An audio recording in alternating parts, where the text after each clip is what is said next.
Good morning, good afternoon, good evening, ladies and gentlemen. This is Pit Talk, pulling pits and pins with your host, Gunny G. Follow, like, subscribe everywhere you get your podcast. This is where this episode we got a special guest. Before we get there, though, I'll leave a comment. Let me know how I'm doing. Any criticisms, good criticism. Yeah, let's get into it. As you can see, I'm in the car, but we got a special guest, Dylan Hernández. Go and introduce yourself. Where you from? Where you been at? How long you served? Yeah, for sure. Hey, first, I want to say thank you for having me. My name is Dylan Hernandez. I'm actually officially medically retiring on Monday after 12 years in the Marine Corps. During that time, I left right after high school, straight to the Marine Corps and got to do a lot of fun stuff. During that time, I was a martial arts instructor. Martial arts instructor trainer, martial survival instructor. We met at the depot when we were drill instructors, and loved my time as a drill instructor. As you can see, I had a couple things from there as well. I actually ultimately left the depot as the drill master at the high school, and actually got to be the drill master for the first integrated DI school class. So the first females that were trained on the West Coast. And that was a pretty cool opportunity. And then here recently, as far as Monday, will be officially have made my transition into the real estate space, being a full-time realtor and business owner. That's what's up, man. Well, congratulations. Unfortunately, medically separated, but it is what it is. Congratulations, though. Yeah, I Um, appreciate it. where have you been stationed at over your short time in the military? Yeah, so during my time in the military, my first duty station after, I lost doing all that stuff was Cherry Point, North Carolina. So I was there for a little, like right at 4 years. And then after Cherry Point, went to the depot. And then after the depot, I actually was selected for MESEP, and then God had a different plan, and I got dropped for COVID and got PCS to the Naval Air Station Joint Reserve Base in Fort Worth here, Texas, which is pretty close to where I grew up. So it was the perfect scenario. God had a plan, and He provided the opportunity for me to have a smooth transition that I did. Nice. And you transitioned into the real estate business. What got you into real estate? Yeah, so for me, I actually had a master guidance when I was a sergeant that he owned all these rental properties and kept telling me, the benefits of owning real estate. I was like, no, I'm not ready. The typical never bought a house kind of mentality. And then it wasn't until I was a drill instructor, actually, and we, as all of us probably did, we got this presentation from Anthony Glenn. Shout out to Anthony Glenn and his team. They're a great real estate team, super knowledgeable. And I started to really look into it, got into the real estate investment side of things, learning about that. And then I bought my first house in California and I really saw the benefits. And, bought my house there for just under 500 grand. And then here I am with 200 grand in equity now for, something that I paid six grand to buy the house total after closing costs. So then fast forward to realizing I'm going to end up, getting out of the Marine Corps.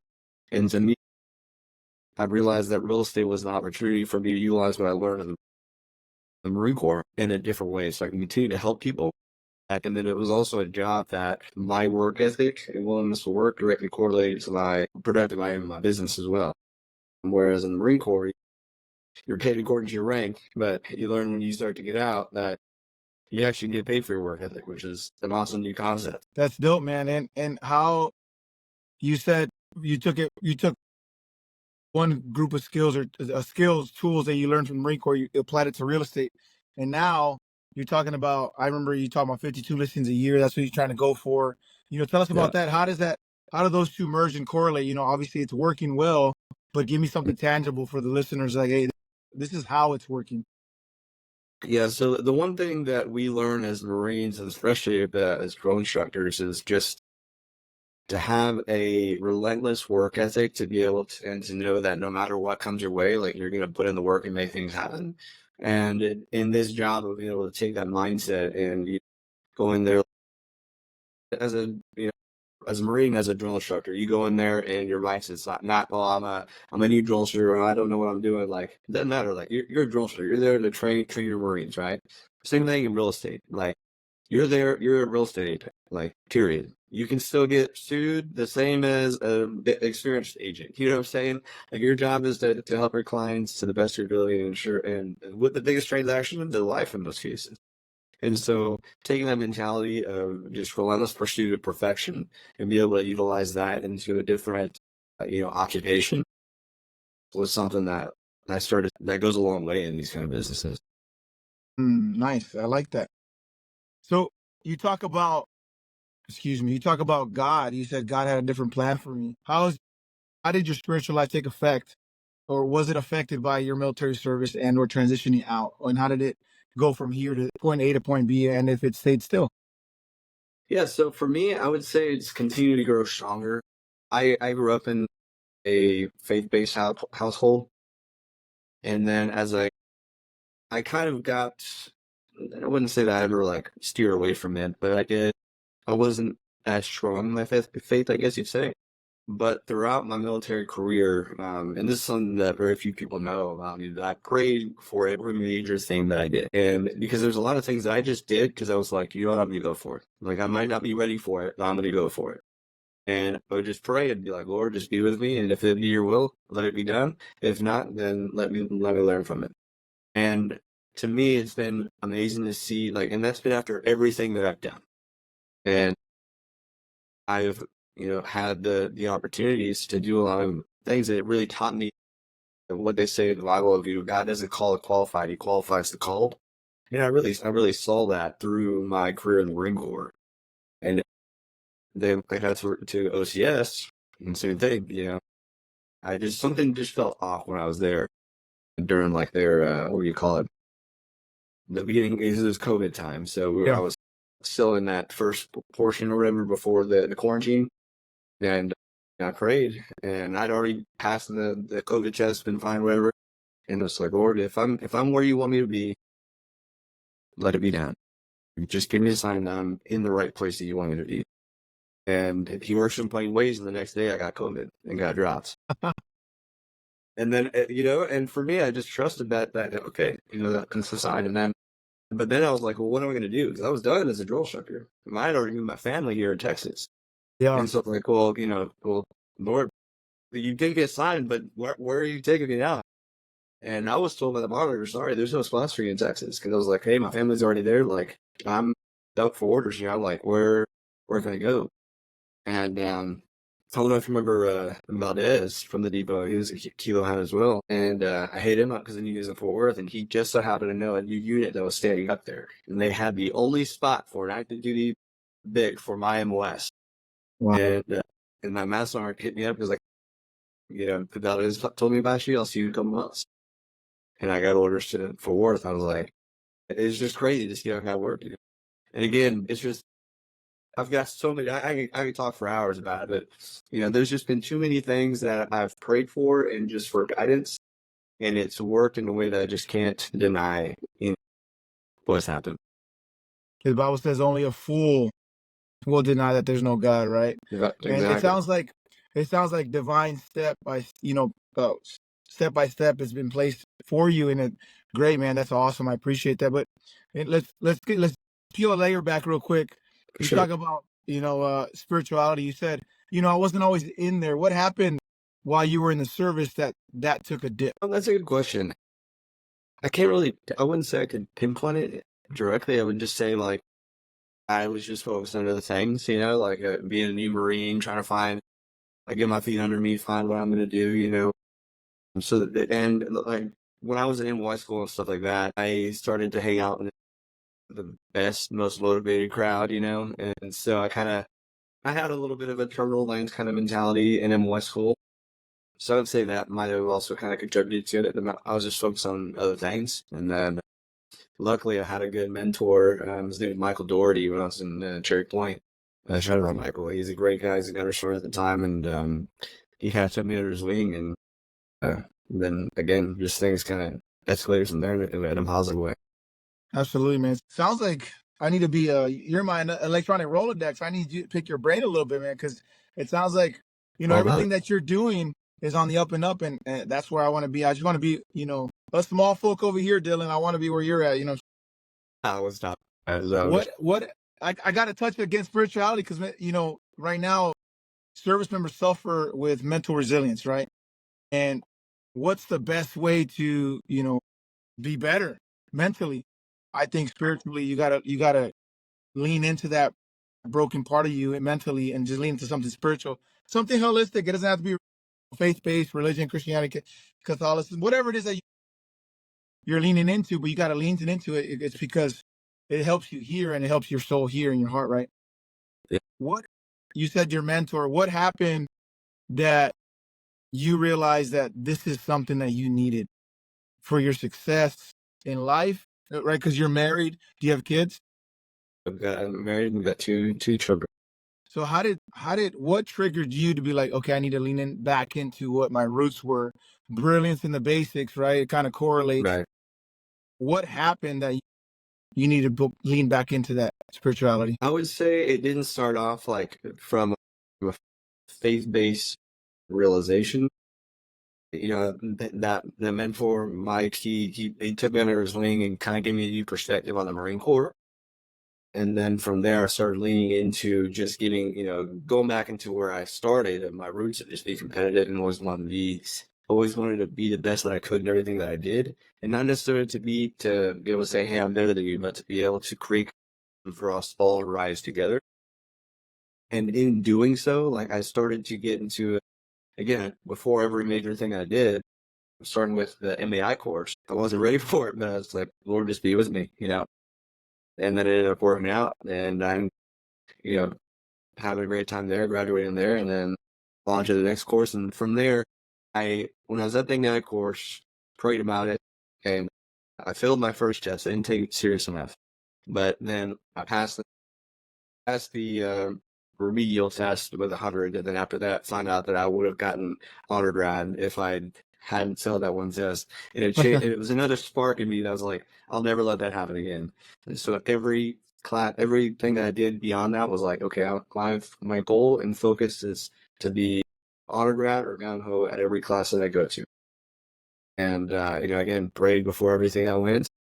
Try to find the tactical, like what is required to accomplish this goal and be forward thinking, and then attacked every goal that way, and then it brought it into fruition at the end of the day. You keep touching prayer, and I was reading a book.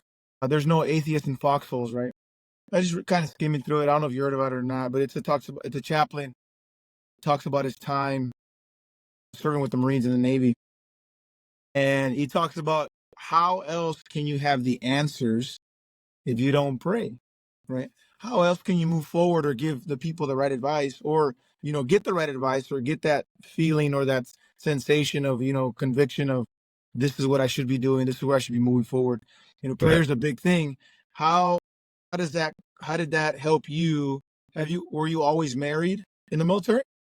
No, I got married when I just got promoted to corporal. I did 2 back-to-back 31st Muse, and then came back, and my best friend and his wife introduced me to his wife's best friend, and then it came out that way. Okay. And so how did that, now you talk about military and then now family, Mm. how did those line up, if they did? And in terms of your transition out from the military, how did they, were they hindered? Was it affected by military service? Was it not the best relationship possible in the Right. military? What happened there in terms of relationship wise in the military, spirituality, transitioning out? Yeah, that's a great question, because I think every military member at some point can relate to this, and me saying it didn't align for a long time. And what I mean by that is because for me, being as goal-oriented as I am and have always been, just being young and naive and not really having my focuses in the right areas, at least not holistically, in a harmonious way. So in the beginning, I was more focused on my career and was like, okay, I've got the next goal. So I got married, and then shortly after getting married, we got pregnant with my son, and then I got deployed to Turkey, and my son was born when I was on deployment. And then I came back, and then my son at 3 months old, And shortly after that, went to the MIT course, or went to CERN's course. Shortly after that, went to the MIT course. Shortly after that, went to be a drill instructor. And then, which is a 3-year deployment in itself, and so it was just, it was back to back. I was focused on my career because in my head at the time, it was like, my career is what's going to provide for my family. And the best that I am at my career, the more I can provide for my family. But in reality, I wasn't realizing, I didn't have, I kind of had blinders on, and I wasn't realizing that, by focusing solely on my career and what's in front of me, I wasn't taking care of my family the best present when I was home, And that's something I didn't really learn. I wouldn't even say I didn't learn until I started to focus on transition. And after I left the depot and stuff, because for me, when I got to the depot, that's probably the most locked down I was in my career. Yeah. Ever, Like I told 1st of October, and I'm sure you've read, he would ask all the owners there, what do you want to do whenever you leave? When you leave here? Like, what do you want to be by the time you leave here? And I was brand new, Bobby, never, just got done with the high school, so I'm going to be the last year of the high school. And all, of course, all the hats are like, who's this freaking guy? Like, this guy, you haven't even done your first night. Like, calm down, Bobby, right? Exactly. So, but, I was locked in. And then, but again, it wasn't until I, left, and I think OCS was kind of that pivotal moment, and again, another moment where I prayed, because I looked at the long term, what I looked at where my family was up until that point, how much I had already missed. And then I looked at the next 10 to 15 years until it's going to take me to retire. What does that look like for my family? And how much more time is that going to be away from my family? And again, that's when I was like, maybe I'm not on the right path, Again, I see a lot of success, but does that success mean the success in life, or is that just in one area? And for me, I don't want to just be like, you can have a career all you want, but if you're not successful in that whole, what's it good for anyways? Yeah. And to answer your question, I would say it wasn't until I started focusing on the transition. And, that's another thing that I liked about real estate is it offers me the ability to be like, when my wife tells me, hey, the kids got this on this day, all right, I'll be there. It's not a, let me look around and let me call this person, make sure I can get off or nothing like that. It's like, no, I'll be there. That's awesome, man. And it sounds like you're successful in your transition. We're going to touch that a little bit here shortly. Let me ask you this. Obviously, you didn't see it, right away, and you're talking about your transition out. And that's when you realize that your priorities were, God, your priorities were family. And those kind of were put on the back burner, sounds like, because they were kind of just taskers in life. Like, okay, I got married, next one, next one, next Right. one, next one. And if you can share, if you can be honest, and because again, the listener are looking for honesty and transparency, what's the biggest friction point that you and your family saw while you were in terms of your goal? You're obviously moving forward with your career, not necessarily Right. with your family, because they're kind of on the back burner because they got to figure out. And I'm with you too, right? I've been in 14 years now, and I'm trying not to get my time back because I can't. Right? Yeah. That's the realistic goal. I Mhm. just want to spend quality time now because I have that ability to now as a gunnery sergeant in the Marine Corps. Right. But I'm kind of the admin chief, kind of in between the OIC and the Marines, and I kind of make my own schedule ish, right? So when my wife needs me, I'm like, hey, can you do this? Yeah, give me 5 minutes. I'll call you back. I'm just going to let my boss know I'm out. Right. Right. And I have the liberty to do that now, maybe not at the beginning. What is the biggest, back to my question, what's the biggest friction point that you and your family saw, if you can be honest? Yeah, of course. For me, and I'm sure you can relate to this, was definitely the depot in a life where it's not a when are you going to be home today? It's when are you going to be home this week or if this month. It's Yeah. so it's and again because I was so focused on my goals there that I'd get home and I'd be falling asleep trying to play with my son, or my first date with my wife when I was in the depot for her birthday. I woke up to her looking at me like a cry because we're getting sushi and I wake up and she's just staring at me like, seriously? And I'm like, I'm so sorry, and we laugh about it now, but at the time, those are the kind of things that like, when I get home, I wasn't home. When I got home, I was just struggling to stay awake. It wasn't really until the end of my time on the depot, because again, you're so used to just this fast-paced environment, and there's always something that needs to be done. And then you get home, you're like, I don't want to do anything, And then if you hear your spouse complaining, you like it. For me, in the beginning, I wanted to be like, what do you do? Like, what do you do all day? Like, what do you have to complain about? Which was Right. horrible for me to say, because they have a whole different dynamic, And it wasn't until like I just sat back and kind of realized, like, they're not the one that signed up to be a girl shucker, They didn't sign up for this job. They are your family. And so I tried to change my perspective towards the end. And again, it did happen later on in my time at the depot. So my focus was when I got home, no matter how tired I am, no matter what I've been going through, I'd try to find one thing that my wife would be doing back home that I can do instead.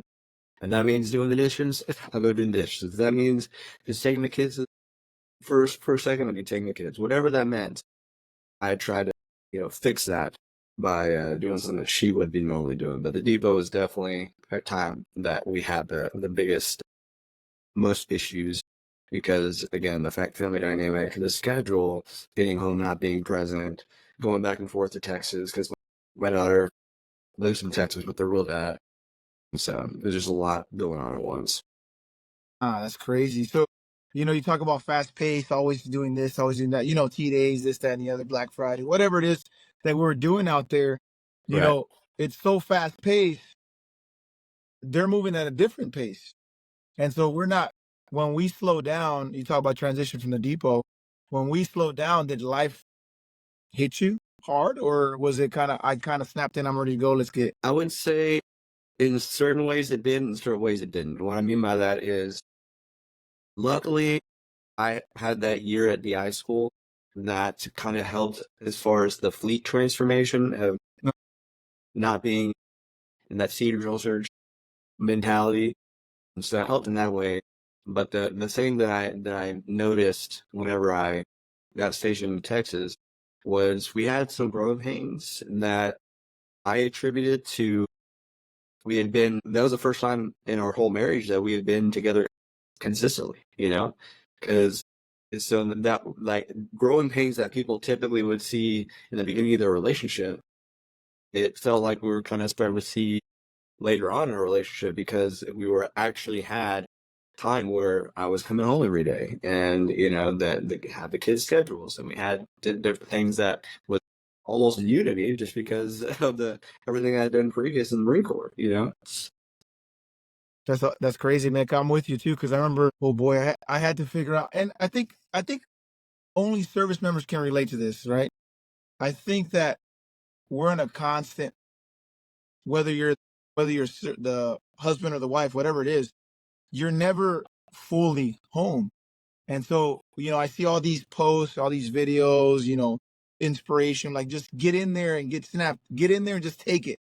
Right. But that doesn't really apply. We kind of, for me, anyways, in my experience, it's kind of like I got to slowly get my snap ins and then I'm going to start firing my right. It doesn't really I can't just jump in there because I'm going to ruin their vibe. And I tell you, I don't know if you remember Randall Parks. He was with Lima or Of India. course. Okay. He was talking about like his biggest friction point was I was in the way and I had Mhm. to figure out how to be a way for them Right. to complete whatever that they're doing. Was that the same issue with you? Because I know it's the same issue with me. I would say for me it was, yeah, like trying to find your place.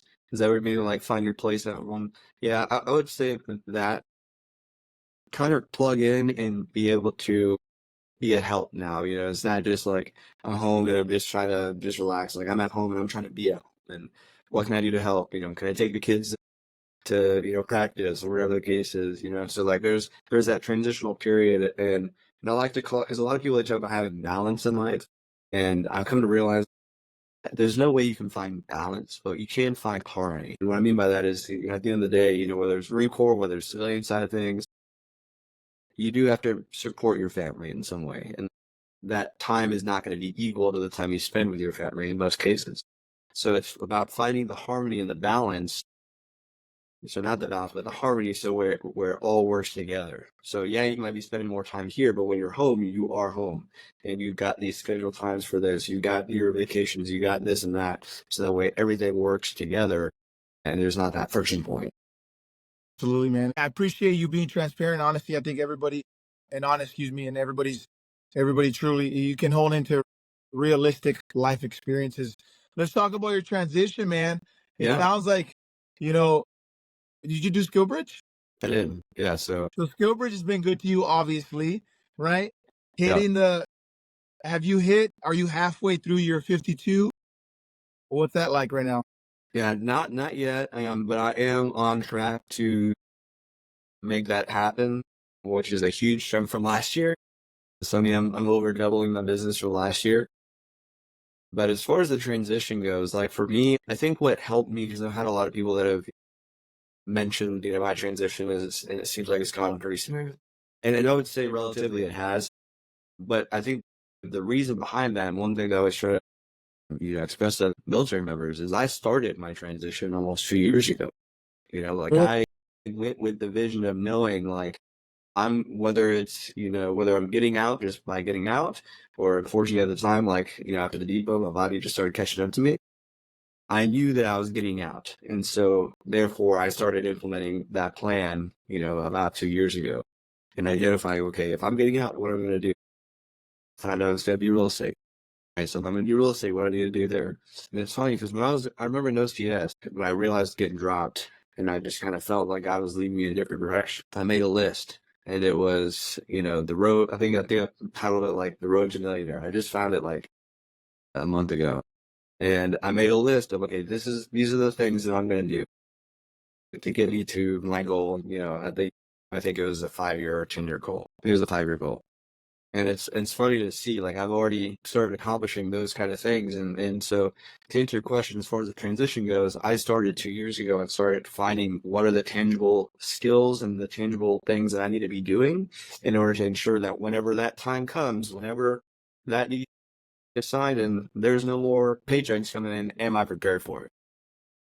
And luckily, because I went there with a roadmap, I was able to hit these little accomplishments along the way and ensure that it did go as smooth as possible. that's it. But it sounds like a solid plan. If you're listening, tuning in, um, plan ahead. Like for me, I knew when I first stepped on the yellow footprints, I knew I was going to be in for life. Really? If I could do a 20-year contract, I'm in there like swimwear, hit it, right? I knew it. And, not knowing the headache that it has been, right? All the way up till now, I'm like, man, at least my yeses were yes and my no's were no's, because Right. if it was anything else, I would have been out after 4 years, probably divorced, trying to figure out how to find a real job, right? Right. And, thank God that by the grace of God, right, I have my wife and my 4 kids still, and Awesome. I'm working towards, right, the 20 or maybe the 30, depending on how this package goes for officer, right? There you Who go. knows? Whatever God has planned for us, He's gonna make it happen. Just like you, right? It was divine. Every step was ordained, right? Same thing here. It's like, it was too easy to submit this package. It was too easy to do this. It was too easy to do that. I'm like, God, if this is the way it's going, then I'm all in, right? Yeah. So that's where I'm at right now. And I talked to Randall a couple weeks back. He talked about transition. He knew that the Marine Corps was not going to see eye to eye with him. The organization, or people in the organization, not the organization, but people in the organization and his career, where he wanted to be at. Right. And he said he's the same thing with you, man. It sounds like you have to transition way before your EAS, Yep. way before, so it'll be smooth. Did you have any mentors along the way in terms of transition? Did you pick some people's brains? What else can, besides that, the biggest thing is, if you know you're getting out 4 years in and you're only doing four, then start your transition then, right? That's solid advice.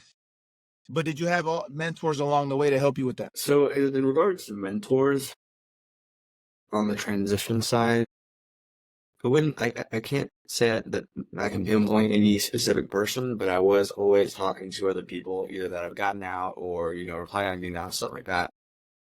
And mainly because I would say there's not one person, just because very few people I learned plan so far out. I would say Randall's one of the very few people that did, and you see it worked out phenomenal for him. Nelson Coburn, he Yeah. was the one that had a phenomenal retirement and everything else.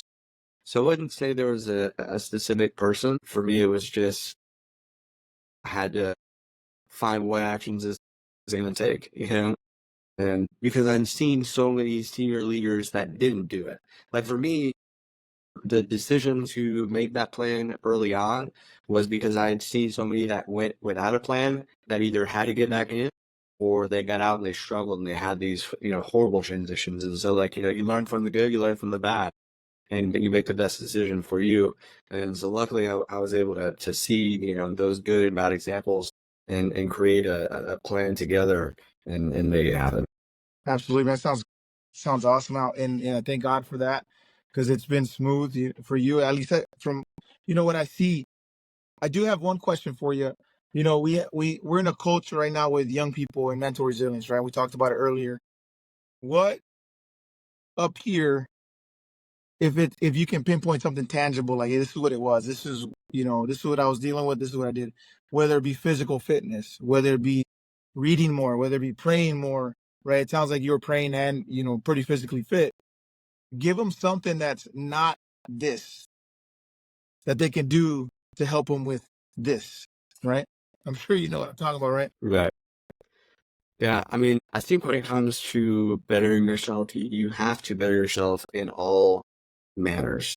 Because I think it's just like a three-legged stool. If one leg is gone, it's not going to stand.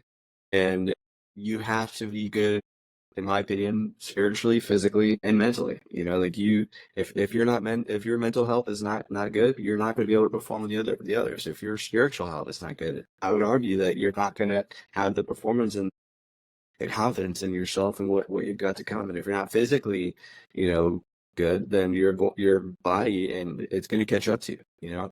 And whether you got injuries or not, because I'm getting not medically retired, but I still trying to do what I can with the limitations that I have from my injuries, because I recognize that if I just let myself go and just don't do anything, it's going to be far worse than, pushing through and doing what I can do. So I think in regards to like the tangible things, it's ensuring that you're taking care of yourself holistically and that you're not just focused on one area, because it will catch up to you eventually.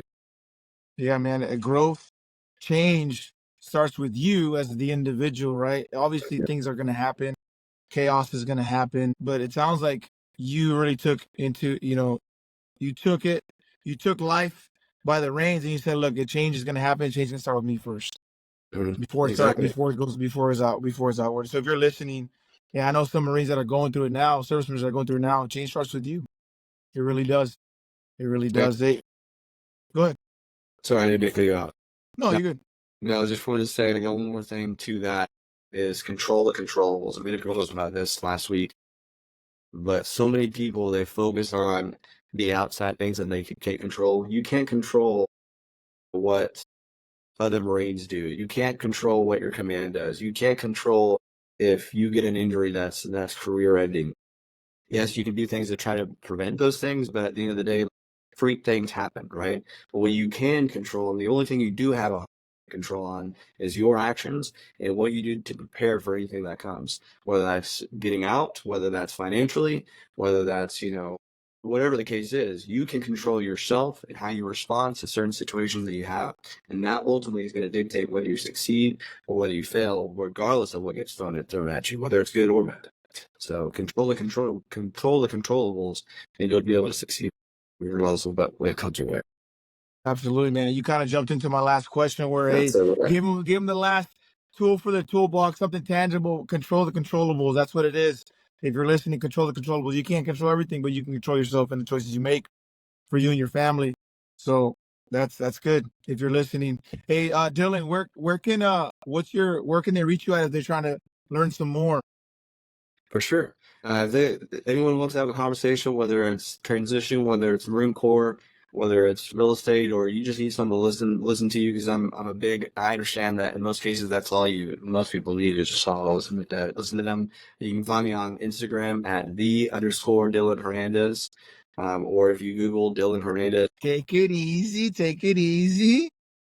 Well, I'm sorry. Go ahead. Go keep going. Yeah, exactly. So I'm trying to make it easy for everybody to find me if they need. But yeah, and then on Facebook, Dylan Hernandez Realtor. You'll find me on there, and I'm happy to help anyone that I can, provide inspiration, motivation, and education where I can. All right. Shoot. That sounds dope to me, man. Hey, ladies and gentlemen, this is Pit Talk, pulling pits to the pins with your host Gunny G. We're service members, no service members. Period. Follow, like, subscribe everywhere you get your podcast and on social media platforms. Again, let me know how I'm doing. Any criticism is good criticism.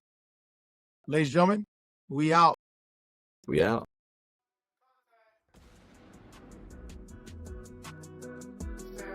Stand by, contact, cease fire. Stand by, contact, cease fire.